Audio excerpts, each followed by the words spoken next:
रहीम। Hello viewers, मैं हूं Mohammad सद्दीक, lecturer in chemistry और डान वर्चुअल एकेडमी के एक नई ट्यूटोरियल के साथ आपकी खिदमत में हाजिर हूं।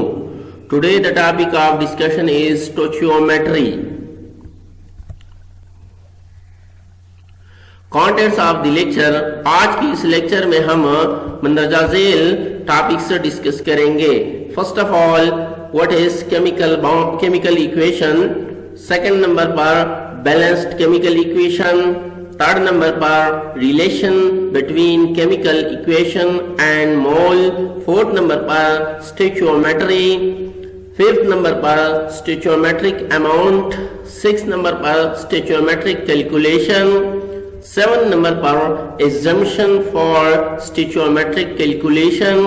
8 नंबर पर रिलेशन और कन्वर्जन ऑफ stoichiometric calculation। और इसमें हम mass conversion, mole mass conversion, mass volume conversion and mole conversion discuss करेंगे। सो आइए स्टार्ट करते हैं। Chemical equation. What is chemical equation? We can define chemical equation as the symbolic representation of a chemical reaction is called chemical equation. Chemical equation क्या होता है? जब हम chemical reaction को सिंबॉलिकली रिप्रेजेंट करें तो इसको हम क्या कहते हैं? इसको हम केमिकल इक्वेशन कहते हैं। For example, hydrogen plus oxygen gives us H2O, यानी हाइड्रोजन जो है एक एलिमेंट है और इसको हमने यहाँ पर सिंबल से जाहिर किया है। इसी तरह ऑक्सीजन जो है एलिमेंट है और इसको हमने यहाँ पर सिंबल O से जाहिर किया है। और इससे जो मॉलिक्यूल बनता है यानी हाइड्रोजन और ऑक्सीजन के मिलने से जो मॉलिक्यूल बनता है H2O, उसको भी हमने सिंबल से क्या है जाहिर किया है। सो ये केमिकल रिएक्शन जो है जिसमें हाइड्रोजन और ऑक्सीजन आपस में मिलकर H2O बनाती हैं, इस केमिकल इक्वेशन को हमने क्या किया है? सिंबॉलिकली रिप्रेजेंट किया है। सो ये रिएक्शन जो है ये क्या है? ये केमिकल इक्वेशन है। इसी तरह magnesium plus oxygen gives us magnesium oxide. Hydrogen plus nitrogen gives us ammonia. Aluminium plus oxygen gives us aluminium oxide. Hydrogen plus Cl, ये H नहीं है, ये Cl गिव्स अस HCl। सो जब हम केमिकल रिएक्शन को सिंबॉलिकली क्या करें? Represent करें तो इसको हम क्या कहते हैं? इसको हम केमिकल इक्वेशन कहते हैं। Balanced chemical equation. What is balanced chemical equation? We can define balanced chemical equation as the chemical equation in which the number of atoms of reactants is equal to the number of atoms of product is called a balanced chemical equation. वो chemical equation जिसमें number of atoms of reactant और number of atoms of product जो है वो क्या होते हैं? Same होते हैं, तो उसको हम क्या कहते हैं? उसको हम बैलेंस्ड केमिकल इक्वेशन कहते हैं। फॉर एग्जाम्पल, यहां पर अगर हम देखें hydrogen plus oxygen gives us H2O। यहां पर हाइड्रोजन के टोटल 4 एटम्स हैं। यहां पर अगर हम देखें यानी रिएक्टेंट्स में हाइड्रोजन के 4 एटम हैं। प्रोडक्ट में अगर देखें तो यहां भी हाइड्रोजन के कितने एटम्स हैं? 4 एटम्स हैं। इसी तरह अगर ऑक्सीजन में देखें तो ऑक्सीजन में यहाँ पर रिएक्टेंट में कितने एटम्स हैं? ऑक्सीजन के 2 एटम्स हैं। और यहाँ पर अगर हम देखें तो यहाँ भी क्या है? यहाँ भी ऑक्सीजन के 2 एटम्स हैं। सो ये केमिकल इक्वेशन जो है ये बैलेंस्ड केमिकल इक्वेशन है। इसी तरह अगर मैग्नीशियम प्लस ऑक्सीजन यानी मैग्नीशियम ऑक्साइड देता है, यहां पर अगर हम देखें तो मैग्नीशियम के 2 एटम्स यहां भी मैग्नीशियम के 2 एटम्स, ऑक्सीजन के 2 एटम्स, ऑक्सीजन के 2 एटम्स। सो ये भी क्या है, ये भी बैलेंस्ड केमिकल इक्वेशन है। थर्ड एग्जांपल में अगर हम देखें तो यहां पर हाइड्रोजन के 6 एटम्स हैं, और अगर यहां पर देखें तो यहां भी हाइड्रोजन के 6 एटम्स हैं।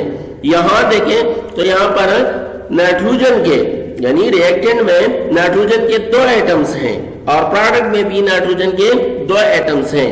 सो ये केमिकल इक्विवेलेंट भी बैलेंस्ड केमिकल इक्वेशन है। इसी तरह अगर एग्जांपल नंबर 4 में देखें हम तो यहाँ पर रिएक्टेंट्स में एल्यूमिनियम के 4 एटम्स हैं, और अगर प्रोडक्ट में देखें तो यहाँ भी 4 एटम्स ऑफ एल्यूमिनियम है।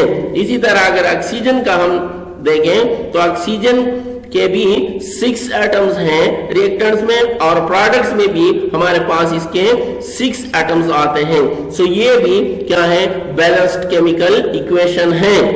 इसी तरह अगर हम एग्जांपल नंबर 5 में देखें तो यहाँ पर हाइड्रोजन के 2 एटम्स हैं। हाइड्रोजन के कितने एटम्स हैं?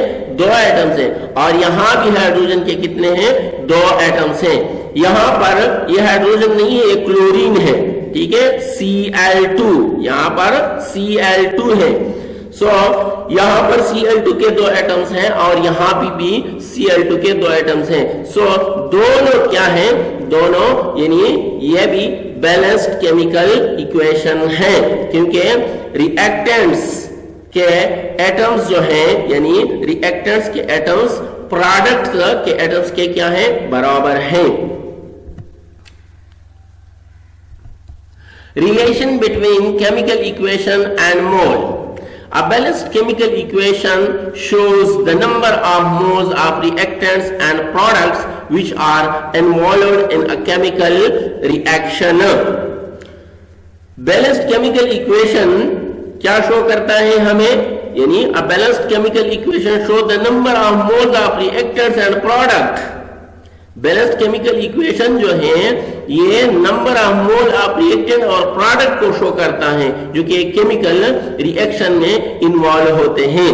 यानी बैलेंस्ड केमिकल इक्वेशन का जो मेन इंपॉर्टेंस है वो ये है कि केमिकल रिएक्शन में जो नंबर ऑफ मोल्स होते हैं रिएक्टेंट और प्रोडक्ट के वही शो करते हैं। Example number 1, hydrogen plus oxygen gives us H2O। यहां पर अगर हम देखें तो 2 moles of hydrogen, 1 mole of oxygen gives us 2 moles of H2O। यानी ये एक बैलेंस्ड केमिकल क्या है? इक्वेशन है, और इसी में यही बैलेंस्ड केमिकल इक्वेशन जो है ये क्या शो करता है? Number of moles. 2 moles of hydrogen react with the 1 mole of oxygen and form 2 mole of H2O. Example number 2, magnesium plus oxygen gives us magnesium oxide.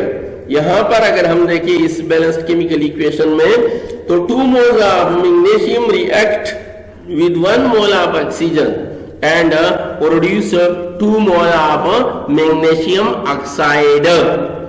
Example number 3, hydrogen plus nitrogen gives us ammonia. यहाँ पर अगर हम देखें तो 3 mole of hydrogen react with 1 mole of nitrogen and give us 2 mole of ammonia. यानी balanced chemical equation जो है ये असल में क्या शो करता है? नंबर ऑफ मोल। यानी केमिकल इक्वेशन में जो नंबर ऑफ मोल्स होते हैं ये वही शो करता है। Stoichiometry, what is stoichiometry? We can define stoichiometry. Stoichiometry is derived from Greek word stoichion and metron. Stoichiometry जो है ये 2 Greek word से derived किया गया है। Stoichion की मानी stoichion और metron. Stoichion means element and metron means measurement. Stoichion की मानी जो है वो element है, elements, and metron की मानी जो है वो है measurement. So stoichiometry is a quantitative chemistry. Stoichiometry जो है ये क्वांटिटेटिव केमिस्ट्री है, इसमें असल में हम क्वांटिटी क्या करते हैं, डिस्कस करते हैं। We can define stoichiometry as, stoichiometry को हम इस तरह डिफाइन कर सकते हैं, the study of relationship between the amounts of substances involved in a chemical reaction is called stoichiometry। Stoichiometry जो है असल में केमिकल रिएक्शन में जो सब्सटेंस इन्वॉल्व होते हैं उनके दरमियान, यानी उनके अमाउंट के दरमियान जो रिलेशन होता है, यानी स्टोइचियोमेट्री में हम वही डिस्कस करते हैं। स्टोइचियोमेट्री क्या है? स्टोइचियोमेट्री वो स्टडी है जिसमें हम केमिकल रिएक्शन में जो सब्सटेंसेस हैं उनके अमाउंट के दरमियान कौन सा रिलेशन पाया जाता है। और the branch of chemistry in which we study quantitative relationship between reactants and products and a balanced chemical equation is called stoichiometry.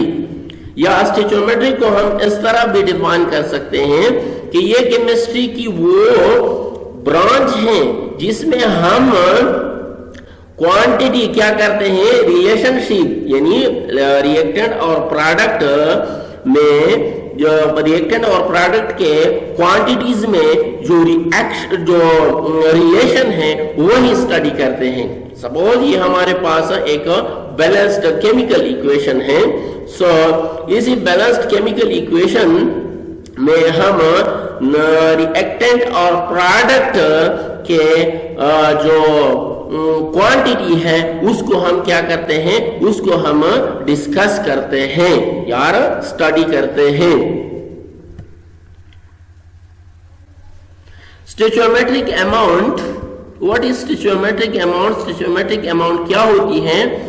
In a balanced chemical equation the amount of reactants and products are called stoichiometric amount। एक balanced chemical equation में, balanced chemical equation में amount of reactant और product को हम क्या कहते हैं, stoichiometric amount कहते हैं।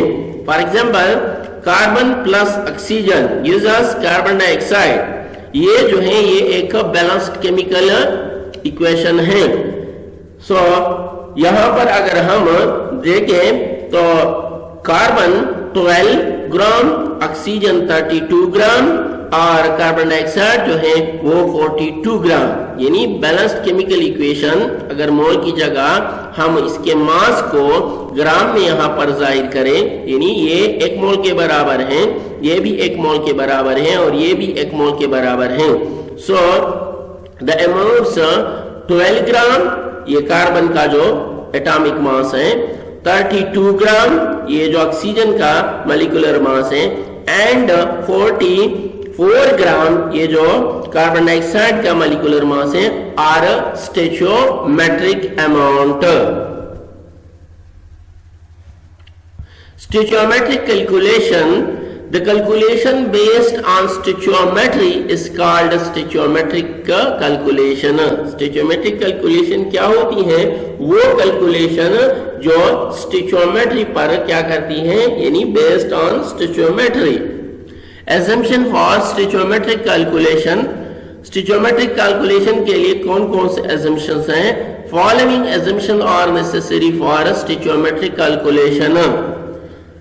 Number 1, all the reactants are completely converted into product। Reactant जो है ये मुकम्मल प्रोडक्ट में क्या होना चाहिए, कन्वर्ट होना चाहिए। यानी all the reactants are completely converted। Reactant जो है वो completely प्रोडक्ट में क्या होते हैं, कन्वर्ट होते हैं। No side reaction is taking place। कोई भी साइड रिएक्शन नहीं होना चाहिए। law of conservation of mass and law of definite proportion are obeyed। और यही रिएक्शन जो है ये law of conservation of mass और लॉ ऑफ डेफिनेट प्रोपोर्शन को क्या करेगा, ओबे करेगा। Law of conservation of mass, mass can neither be created nor destroyed during a chemical reaction. Law of conservation of mass के मुताबिक केमिकल रिएक्शन में matter मास जो है ना तो पैदा होगा और ना ही डिस्ट्रॉय होगा. Law of definite proportion, a pure substance or compound always contain the same elements whatever the source may be. Law of definite proportion के मुताबिक कोई सब्सटेंस या कंपाउंड हमेशा यानी उसकी कंपोजिशन हमेशा सेम होगी, वो आप किसी भी सोर्स या किसी भी तरीके से तैयार करें. रिलेशन और conversion of stoichiometric calculation. The balanced chemical equation gives us 4 type of relation और कन्वर्जन. बैलेंस्ड केमिकल इक्वेशन जो है ये हमें 4 टाइप ऑफ रिलेशन और कन्वर्जन क्या करता है, देता है और बताता है. First mass mass conversion, second mole mass conversion, third mass volume conversion and fourth one mole mole conversion. Mass mass conversion. In this conversion, mass of one substance is given and mass of other substance is required or calculated. इस किस्म की conversion में एक substance की मास दी जाती है और दूसरे सब्सटेंस की मास रिक्वायर्ड होती है या कैलकुलेट की जाती है. Steps. There are 4 steps for mass mass conversion. First, the chemical equation must be balanced. यानी जब हम केमिकल रिएक्शन में मास को यानी एक रिएक्टेंट या प्रोडक्ट के मास को एक दूसरे में कन्वर्ट करते हैं, ठीक है, तो वहां पर हमारे साथ जो केमिकल इक्वेशन होता है वो क्या होना चाहिए, वो बैलेंस होना चाहिए. Second, convert gram of substance to mole. Third, compare mole of reactant and product from balanced chemical equation and calculate the mole of required substance. Fourth, convert mole of substance into gram. यहां पर अगर हम देखें तो पहले हमने यानी मास mass conversion में पहले हम मास को मोल में कन्वर्ट करेंगे, फिर मोल ऑफ रिएक्टेंट और मोल ऑफ प्रोडक्ट को क्या करेंगे, कंपेयर करेंगे. इसके बाद यहां पर रिक्वायर्ड मोल डिटरमाइन करेंगे और फिर यही रिक्वायर्ड मोल को हम दोबारा मास में क्या करेंगे, कन्वर्ट करेंगे. सो आइए इस पे एक प्रॉब्लम करते हैं. What mass of aluminum oxide is produced from 14.5 gram of aluminum metal when it reacts completely with oxygen gas according to the following equation. यहाँ पर हमें एक इक्वेशन दिया गया है, वो कौन सा इक्वेशन है, aluminium plus oxygen give us aluminium oxide. So यहाँ पर हमसे ये पूछा गया है कि एल्यूमिनियम ऑक्साइड अगर हमारे पास 14.5 ग्राम यानी आप what mass of aluminium oxide is produce from 14.5 gram of aluminium metal. यानी अगर हमारे पास एल्यूमिनियम मेटल जो है वो 14.5 ग्राम हो तो हमारे पास एल्यूमिनियम ऑक्साइड की मास कितनी आएगी. So solution, convert mass of aluminium into mole. So सबसे पहले हम एल्यूमिनियम के मास को किस चीज में कन्वर्ट करेंगे, मोल्स में कन्वर्ट करेंगे. Mass of aluminium is equal to 14.5 gram. यहाँ पे एल्यूमिनियम का मास हमें दिया गया है, ठीक है. सो 14.5 है. Atomic mass of aluminium is equal to 27 gram. Atomic mass aluminium की एटॉमिक मास जो है वो 27 है. Moles of aluminium is equal to mass by atomic mass. यानी जब हम मास ऑफ एल्यूमिनियम मालूम करते हैं तो इसके जो गिवन मास है उसको एटॉमिक मास से हम क्या करेंगे, डिवाइड करेंगे। So 14.5 divided by 27 is equal to 0.54 moles, यानी हमारे पास जो मोल्स ऑफ एल्यूमिनियम आ गए वो कितने हैं, 0.54 moles. Now second step, comparison of moles of reactant and products. यहां पर हम क्या करेंगे, सेकंड स्टेप में मोल्स ऑफ रिएक्टेंट और प्रोडक्ट को हम कंपेयर करेंगे। यानी अगर हम यहां पर देखें तो 4 मोल्स ऑफ एल्यूमिनियम जो है ये हमें 2 मोल्स ऑफ एल्यूमिनियम ऑक्साइड देता है। ठीक है, 4 मोल्स ऑफ एल्यूमिनियम जो है ये हमें 2 मोल ऑफ एल्यूमिनियम ऑक्साइड देता है। So 0.54 mole of aluminium is equal to 2/4 multiplied by 0.54 is equal to 0.27 moles of aluminium oxide. Third step, convert mole into mass. अब हम इसी मोल ऑफ, यानी ये मोल जो है एल्यूमिनियम ऑक्साइड की, इसको हम इस चीज में कन्वर्ट करेंगे, मास में कन्वर्ट करेंगे। Mass of aluminium oxide is equal to molar mass multiplied by mole. So molar mass of aluminium oxide जो है वो है 102 मल्टीप्लाइड बाय, यहाँ पर हमारे साथ जो मोल्स आ गए 0.27। सो इससे हमारे पास आता है 27.5 ग्राम।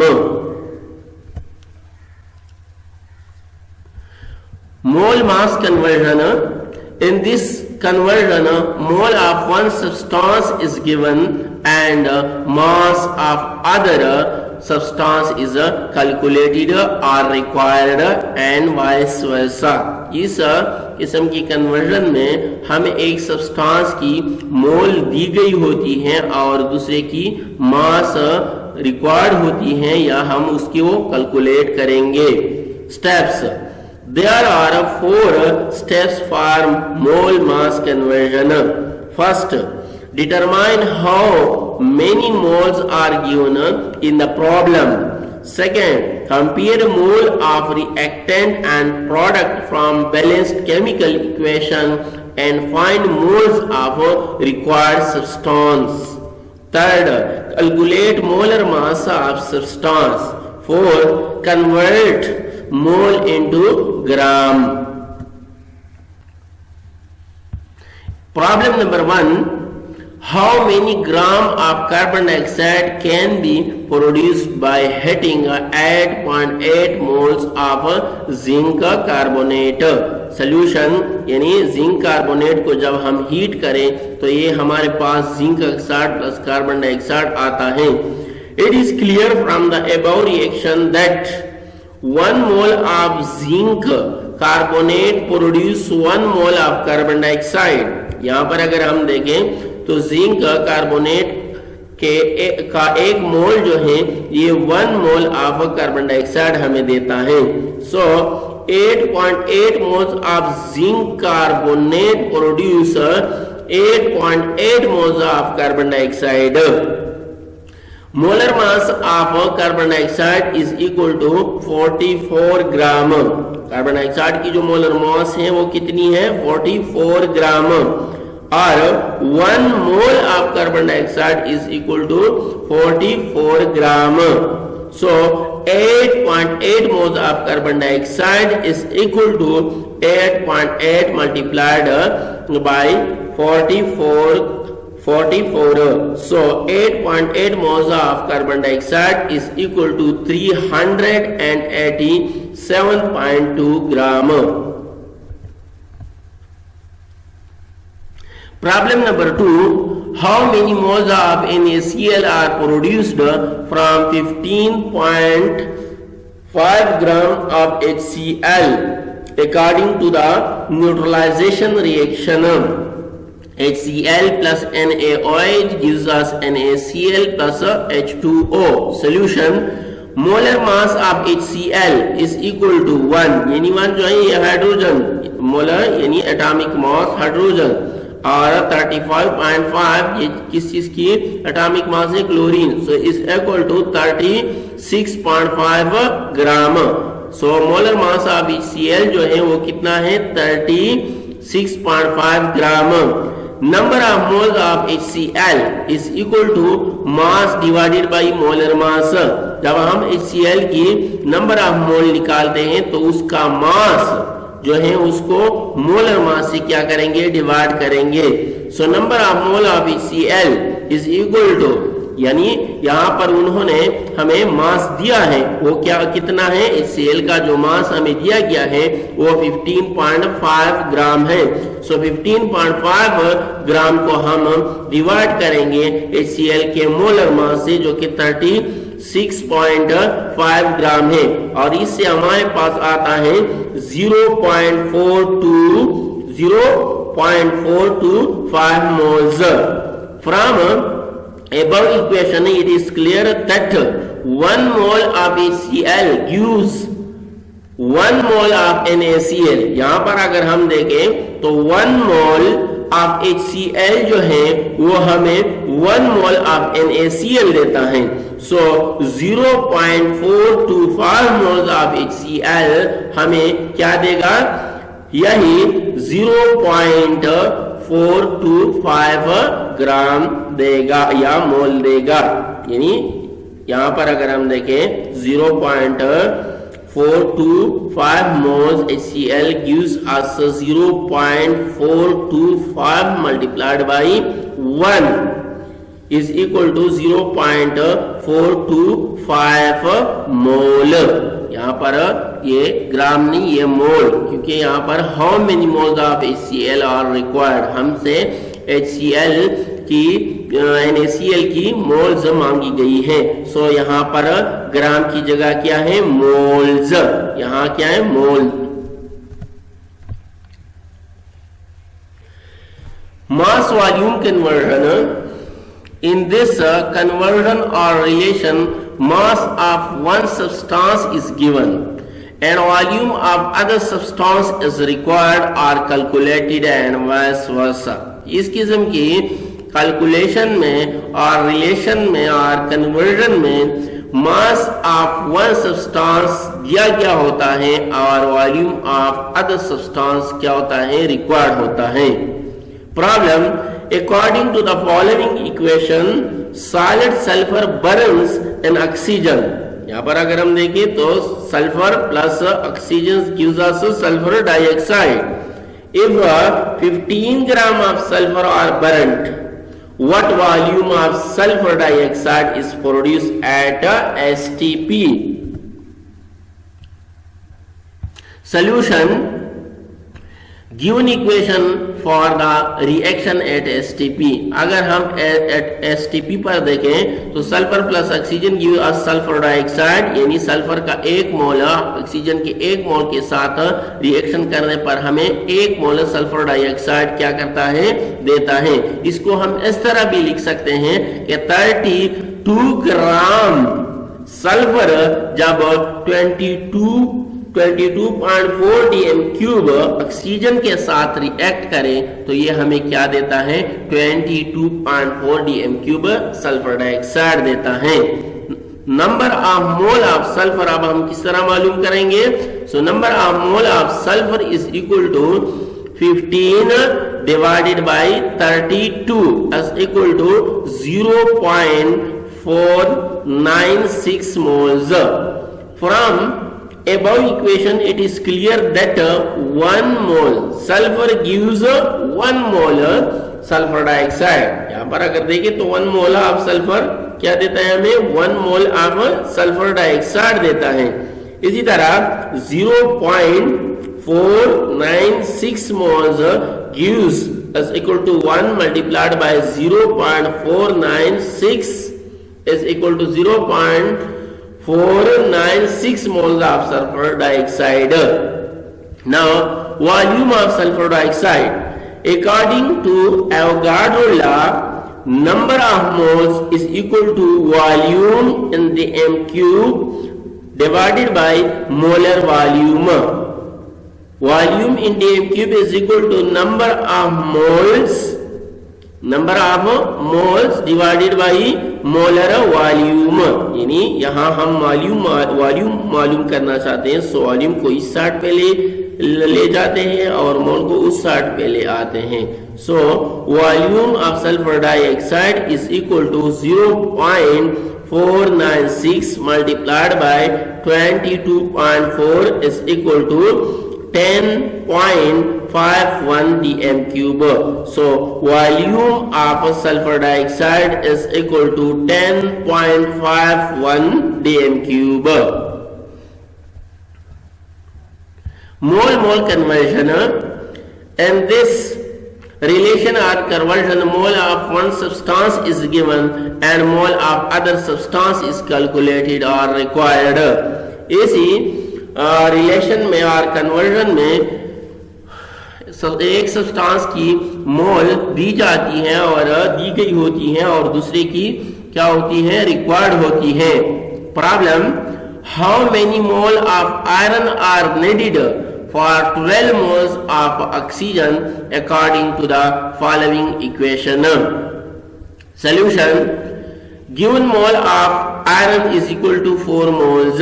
यहाँ पर अगर हम बैलेंस्ड केमिकल इक्वेशन में देखें तो आयरन के कितने मोल्स हैं, 4 हैं। गिवन मोल ऑफ ऑक्सीजन के कितने मोल्स हैं, 3 मोल्स हैं। गिवन मोल ऑफ, यानी ये 4 मोल आयरन के और 3 मोल क्या ऑक्सीजन के, ये हम बैलेंस्ड केमिकल इक्वेशन से मालूम करते हैं। गिवन मोल ऑफ ऑक्सीजन 12 मोल, यहाँ पर हमें प्रॉब्लम में 12 मोल्स ऑफ ऑक्सीजन दिए गए हैं। So needed moles of iron कितने हैं, सो इसके लिए हम क्या करेंगे, mole of iron is equal to 4/3 multiplied by 12 is equal to 16 moles. So moles of iron or Fe is equal to 16 moles. Thanks for your attention. Next topic of the discussion will be limiting reagent, excess reagent and yield.